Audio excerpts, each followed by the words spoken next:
ही थेट दृश्य नागपुरातली आज हनुमान जयंती आहे। देशभरात विविध ठिकाणी धार्मिक कार्यक्रमांचं आयोजन करण्यात आलेलं आहे। हनुमानाच्या दर्शनासाठी मंदिरांमध्ये भाविकांची मोठी गर्दी होतीये आणि सध्याच्या निवडणूक प्रचाराच्या या रणधुमाळीत नेते मंडळी सुद्धा हनुमानाचं दर्शन घेण्यासाठी पोहोचतायत। उपमुख्यमंत्री देवेंद्र फडणवीसही हनुमानाची आरती करण्यासाठी नागपुरात मंदिरात पोहोचले होते।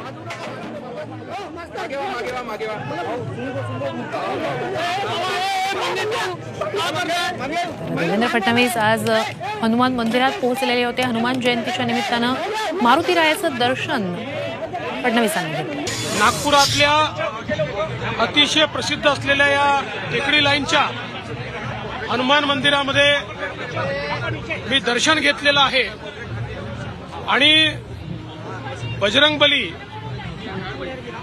बुद्धीही देतात आणि शक्तीही देतात। त्यामुळे अमृत नोनी गॅस्ट्रिन, अपचन, ऍसिडिटी, गॅस्ट्रबल ह्यापैकी तुम्हाला कुठलाही गॅस्ट्रिक प्रॉब्लेम झाला, उपाय एकच, अमृत नोनी गॅस्ट्रिन। त्यांना शक्ती मागितली आहे। जे काही आपल्या राज्यावर आणि देशावर संकट येतात ते दूर करण्याकरता, आणि त्यांना बुद्धी मागितली आहे आमच्याही करता आणि सुबुद्धी मागितली आमच्या विरोधकांकरता। शरद पवार ने उपमा दी है नरेंद्र मोदी को, क्या कहेंगे? देखिए, ये सारे के सारे निराश लोग हैं और इनको हार की हताशा ने गाली गलौज पर उतारा है।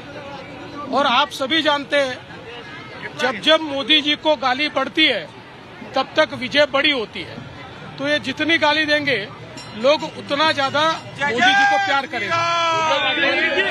प्रधानमंत्री ने कहा गेलेले आहे, मोदी जी तुम्ही आता गुजरातला तुमच्यावर टीका केली आहे। असं आहे, मी पुन्हा एकदा सांगतो, उद्धव ठाकरेंनी महाराष्ट्रामध्ये एक केलेलं काम दाखवा। एक 2.5 वर्ष मुख्यमंत्री असताना त्यांनी केलेलं एक काम दाखवा।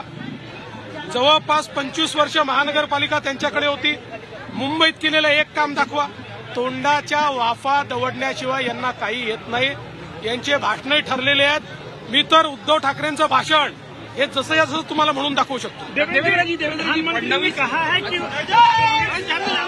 तर विरोधकांसाठी सुबुद्धी फडणवीसांनी मागितलेली आहे। हे सगळे निराश लोक आहेत, हताश लोक आहेत जे मोदींना शिवीगाळ करतायत। बजरंगबली बुद्धी आणि शक्ती देत असतात, त्यासाठीच आज बजरंगबलीचं दर्शन घेतल्याचं फडणवीसांनी सांगितलं।